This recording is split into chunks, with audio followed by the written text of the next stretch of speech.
Hello everyone, welcome to Academy Catalyst. I am Jaya Prakash. तो आज हम जो वीडियो लाए हैं वो है कक्षा 7 का खान पान की बदलती तस्वीर। चलिए देखते हैं इसमें क्या है।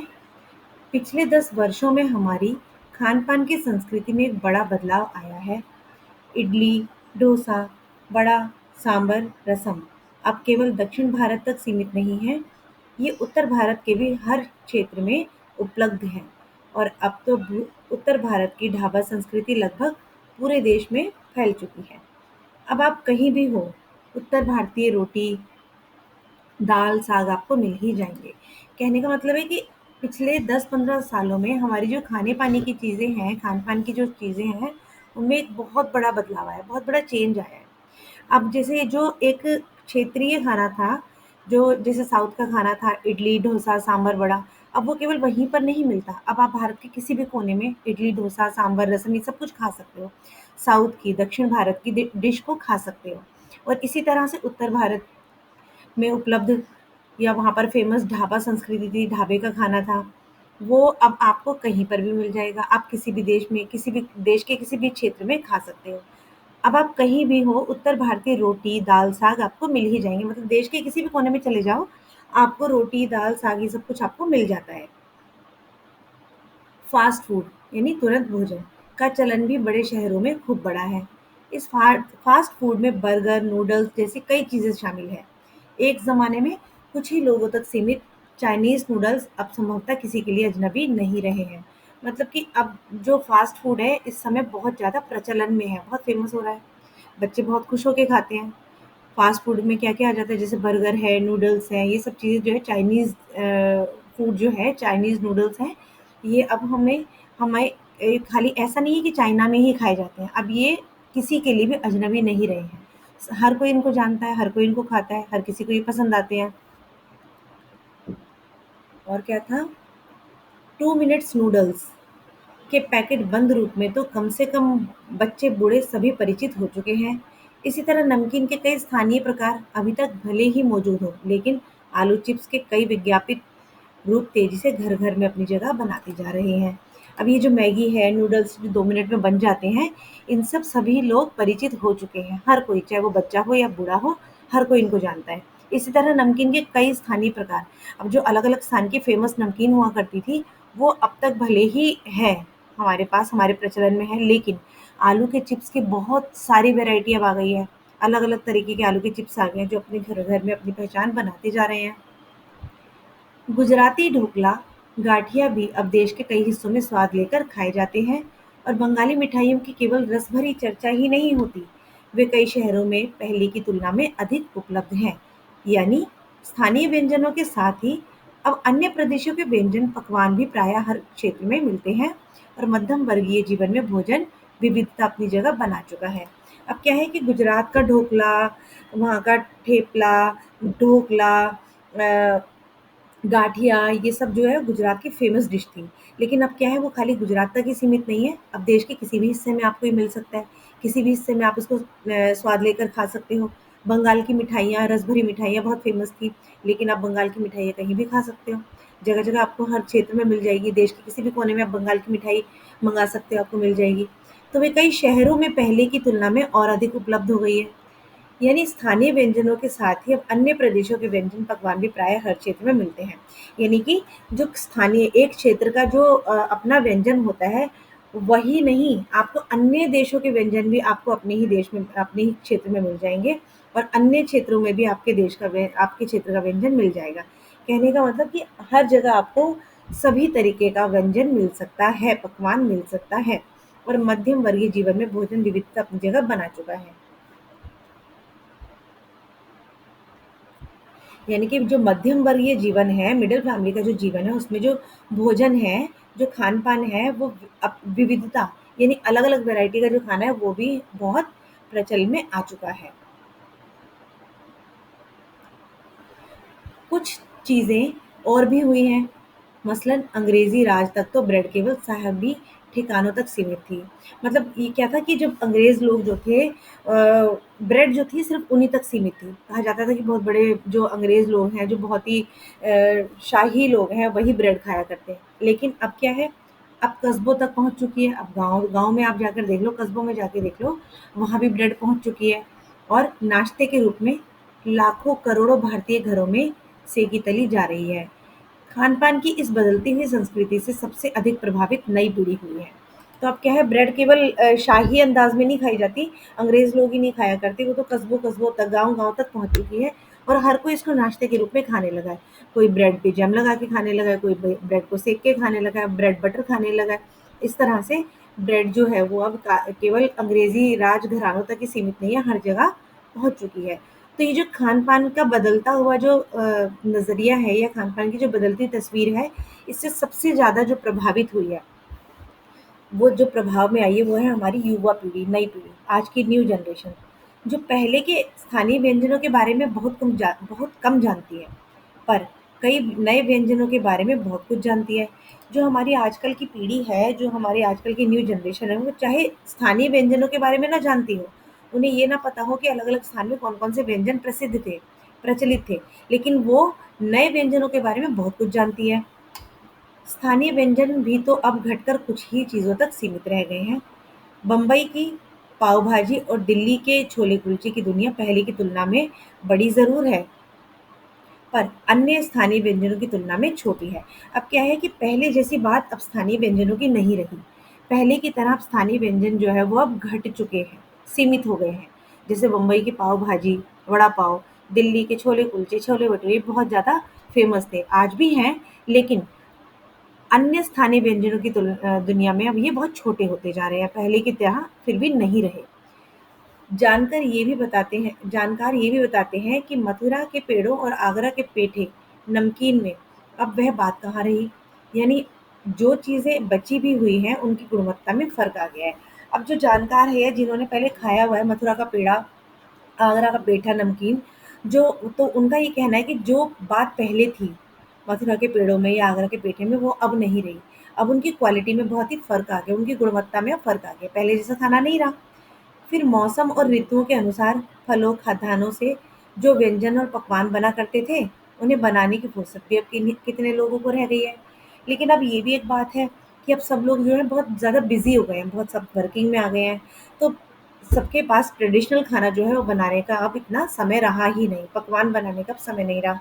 तो उन्हें बनाने की फुर्सत भी अब किसी लोगों पे के नहीं रही है। सब लोग अब बहुत ज़्यादा व्यस्त रहने लगे हैं। अब गृहिणियों का कामकाजी महिलाओं के लिए खरबूजे के बीज सुखाना, छीलना और फिर उनसे व्यंजन तैयार करना सचमुच सुधा दुस्साध्य है। मतलब कि अब जो हमारी गृहिणियाँ हैं, अब वो बहुत ज़्यादा, सभी गृहिणियाँ अधिकतर कामकाजी हो गई हैं। हर कोई जॉब करने लगा है, हर कोई बिज़ी हो गया है। तो पहले की गृहिणियों की तरह के खरबूजे के बीज सुखाना, फिर उनको छीलना, फिर उनसे व्यंजन तैयार करना अब उनके लिए एक बहुत बड़ा काम है, वो नहीं कर सकते। ये बहुत ही मुश्किल काम हो गया है, क्योंकि अब उनके पास इतना समय ही नहीं होता है। यानी हम पाते हैं कि एक ओर तो स्थानीय व्यंजनों में कमी आई है और दूसरी ओर वे ही देसी विदेशी व्यंजन अपनाए जा रहे हैं, जिन्हें बनाने पकाने में सुविधा हो। मतलब क्या है कि अब लोग इतने ज़्यादा बिजी हो गए हैं कि स्थानीय व्यंजन में तो कमी आ गई है, क्योंकि उनको बनाने में टाइम लगता था, मेहनत लगती थी, बहुत समय चाहिए था, लेकिन अब किसी के पास इतना समय ही नहीं होता है। तो क्या है कि विदेशी जो व्यंजन है, जिन्हें बनाने में बहुत कम समय लगता है और सुविधा से बन जाते हैं, अब वो चीज़ें प्रचलन में आ गई है। हर कोई चाहता है टाइम कम है, ऐसा चीज़ बना दो जो जल्दी से जल्दी बन जाए। जटिल प्रक्रियाओं वाली चीज़ें तो कभी-कभार व्यंजन पुस्तिकाओं के आधार पर तैयार की जाती हैं।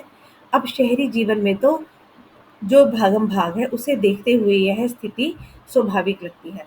अब क्या है, जो जटिल प्रक्रियाओं वाली चीज़ें थी, जो मुश्किल से बनने वाली चीज़ें थी, जिसमें बहुत मेहनत चाहिए थी, वो अब कभी-कभार व्यंजन पुस्तिकाओं के आधार पर, यानी कि जो खाना बनाने की जो पुस्तिकाएँ होती हैं, जिनमें उनकी रेसिपी लिखी होती है, उनको देखकर ही तैयार की जाती है। अब पहले जैसे लोगों को आता भी नहीं है, पहले के लोगों को जितना कुछ आता था बनाना, आज की युवा पीढ़ी को नहीं आता। तो वो क्या, पुस्तिकाओं पर, अब पुस्तिकाएँ भी कहाँ हैं, अब तो यूट्यूब पर देख कर के, रेसिपी को देख कर के हम लोग बना लिया करते हैं। अब शहरी जीवन में जो भागम-भाग है, मतलब इतना व्यस्त हो गया जीवन लोगों का, लोग इतने बिज़ी हो गए हैं, उसे देखते हुए ये तो एक स्वाभाविक लगता है। मतलब नेचर है कि हमारे पास अब इतना टाइम ही नहीं होता कि हम जो अपना ट्रेडिशनल फूड है वो बना सकें, इतनी मेहनत कर सकें, इतना टाइम दे सकें। फिर कमर तोड़ महँगाई ने भी लोगों को कई चीज़ों से धीरे-धीरे वंचित किया है। अब टाइम तो है ही कम, लेकिन महँगाई भी बहुत हो गई है। अब लोग बाग इतना ज़्यादा खर्चा नहीं कर पाते हैं, है ना? तो बहुत सारे मेवे डालकर कोई पकवान बनाना वो उतना नहीं कर पाते हैं, तो इसलिए धीरे-धीरे ये भी एक रीज़न है कि ये चीज़ें जो हमारी जो स्थानीय व्यंजन थे, ये हमारा ट्रेडिशनल जो फूड था वो धीरे-धीरे खत्म होता जा रहा है।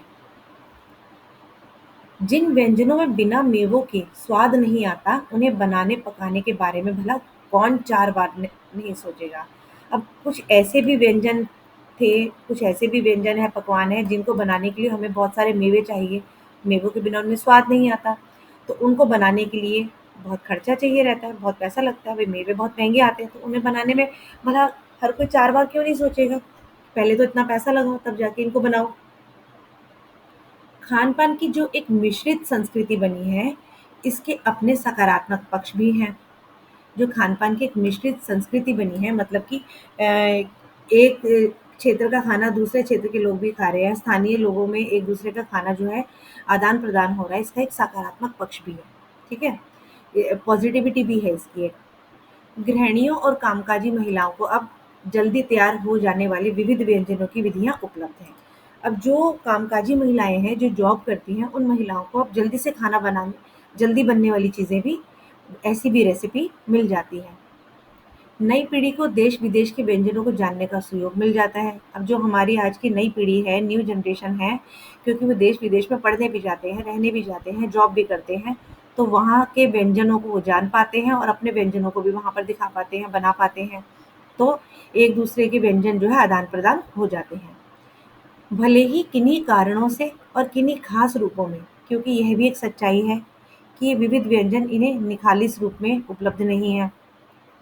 तो भले ही किन्हीं कारणों से और किन्हीं खास रूपों में आज़ादी के बाद उद्योग धंधों, नौकरियों, तबादलों का जो एक नया विस्तार हुआ है, उसके कारण भी खान-पान की चीज़ें किसी एक प्रदेश से दूसरे प्रदेश में पहुँची हैं।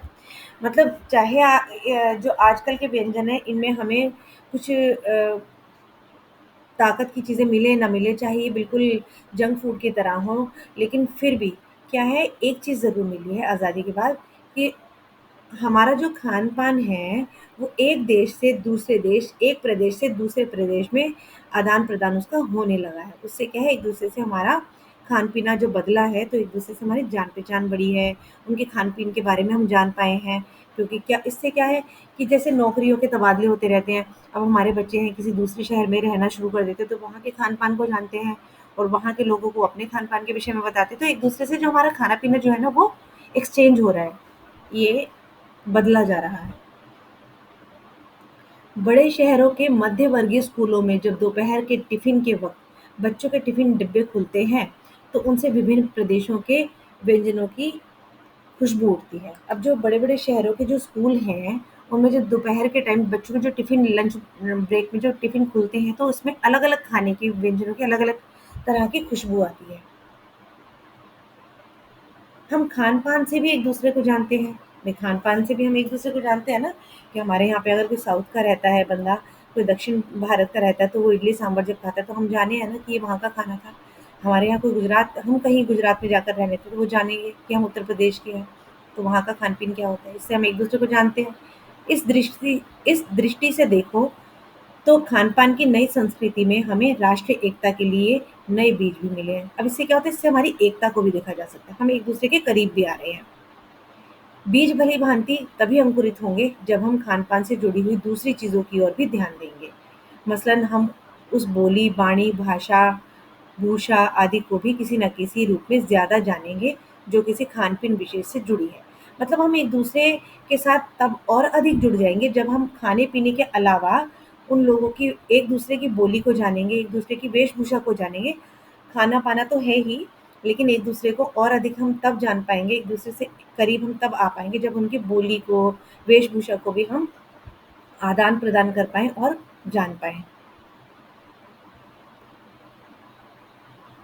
इसी के साथ ध्यान देने की बात यह है कि स्थानीय व्यंजनों का पुनरुद्धार भी ज़रूरी है, जिन्हें अब एथनिक कहकर पुकारने का चलन बढ़ गया है। मतलब ये सब तो ठीक है कि अब नया सब कुछ खान-पान हमारा युवा पीढ़ी फ़ास्ट फ़ूड की तरफ ध्यान देने लगी है, या हमारे पिछले व्यंजनों को बहुत कम अब जाना जाने लगा। लेकिन हमें उसको धीरे-धीरे उसमें टाइम टू टाइम हमें उसको उसका पुनरुद्धार भी करना चाहिए, मतलब उसको अपडेट करते रहना चाहिए, उसको बनाते रहना चाहिए घर में। ऐसे स्थानीय व्यंजन केवल 5 सितारा होटल के प्रचारक नहीं छोड़ दिए जाने चाहिए। 5 सितारा होटल में वे कभी-कभार मिलते रहें, पर घरों बाज़ारों में गायब हो जाए तो ये दुर्भाग्य ही होगा। अब क्या है कि हमारा जो अ, पुराना खान-पीन है, जो हमारे रीति-रिवाज़, हमारे त्योहारों पर खान-पान बना करता था, वो हम धीरे-धीरे अब क्या ख़त्म करते जा रहे हैं। और वो चीज़ हमें खाली 5 स्टार होटल, 7 स्टार होटल में ही मिलता है, तो वो चीज़ नहीं होनी चाहिए। सिर्फ़ हमें होटल्स में अपना जो हमारे प्राचीन जो हमारा खान-पान था वो मिलते थे, वो हमें हमेशा अपने घरों में भी कभी न कभी बनाते रहना चाहिए। सिर्फ़ उसको वहीं तक, होटलों तक ही सीमित नहीं रह देना चाहिए। अच्छी तरह बनाई पकाई गई पूरियाँ, कचौरियाँ, जलेबियाँ भी अब बाज़ारों से गायब होती जा रही हैं। वही जो पहले हमारा ट्रेडिशनल भोजन था, पूरियाँ, कचौरियाँ, जलेबियाँ जो किसी त्योहारों पर हम बनाया करते थे, अब धीरे-धीरे वो घरों से तो गायब हो ही जा रही है, अब बाज़ारों से भी गायब होती जा रही है। मौसमी सब्जियों से भरे हुए समोसे भी अब कहाँ मिलते हैं। अब पहले क्या था कि सिर्फ़ आलू के समोसे नहीं मिला करते थे, मौसम में जो भी सब्ज़ी आया करती थी, उसके समोसे मिला करते थे, लेकिन आज नहीं मिलते हैं। आज हर जगह सिर्फ़ आलू के समोसे मिला करते हैं। उत्तर भारत में उपलब्ध व्यंजनों की भी दुर्गति होती जा रही है। अब उत्तर भारत में क्या था, जितने भी व्यंजन पहले बना करते थे, जो फ़ेमस थे हमारे प्राचीन जो हमारा व्यंजन था, वो भी अब खत्म होता जा रहा है, उसकी दुर्गति होती जा रही है।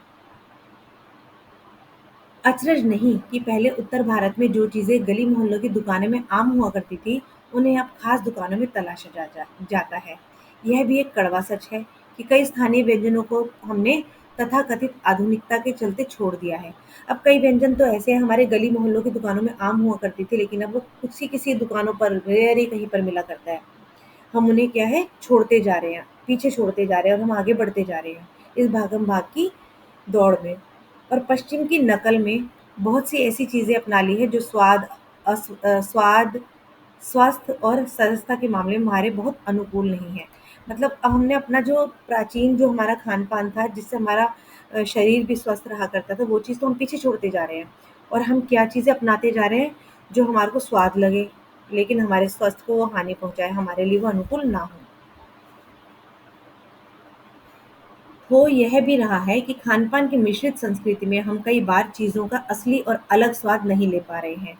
अब ये जो मिश्रित चीज़ें हैं ना, कभी हम किसी प्रदेश का खाना खाते हैं, कभी किसी प्रदेश का खाना खाते हैं, शादी पार्टीज़ में जाते हैं तो वहाँ पे हर प्रदेश का हर तरह का खाना होता है, तो हम हर चीज़ों को एक-एक, एक-एक ट्राई करते हैं, खा लेते हैं, तो हम क्या है असली स्वाद को तो भूल ही जाते हैं बिल्कुल।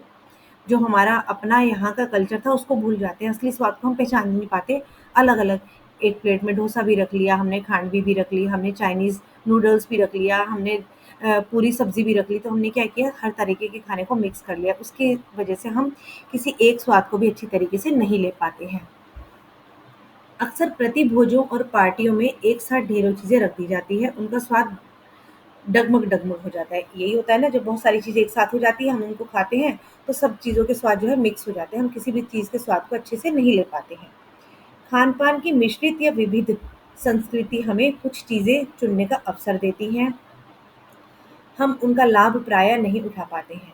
हम अक्सर एक ही प्लेट में कई तरह के और कई बार तो बिल्कुल विपरीत व्यंजन परोस लेना करते हैं। मतलब क्या करते हैं विपरीत यानी कि अब जैसे हमने कोल्ड ड्रिंक भी रख ली अपने उसके साथ और हमने उसके साथ गरम-गरम गुलाब जामुन भी रख लिए और हमने कॉफ़ी भी रख ली। तो ये सब चीज़ें एक-दूसरे के विपरीत हैं, है ना? इसलिए खान-पान की जो मिश्रित विविध संस्कृति बनी है और लग यही रहा है कि यही और अधिक विकसित होने वाली है। अब ये जो खान-पान की मिश्रित संस्कृति बनती जा रही है, सब कुछ मिक्स होके बनता जा रहा है। अब लगता है कि आने वाले समय में विकसित भारत में यही होने वाला है प्रचलित। उसे तरह-तरह से जाँचते रहना ज़रूरी है। अब हमें अपनी पुरानी जो हमारी प्राचीन व्यंजन थे, उनको भूलना नहीं चाहिए। उन्हें समय रहते हमें धीरे-धीरे, कभी-कभी उसको जाँचते रहना ज़रूर चाहिए। तो ये था हमारा पाठ खान-पान की बदलती तस्वीर जिसमें हमने ये देखा कि किस तरह से हमारा खान-पान समय के अनुसार बदलता जा रहा है। अगर आपको ये वीडियो पसंद आई है उसको लाइक कीजिएगा, शेयर कीजिएगा अपने फ्रेंड्स के साथ। Bye bye.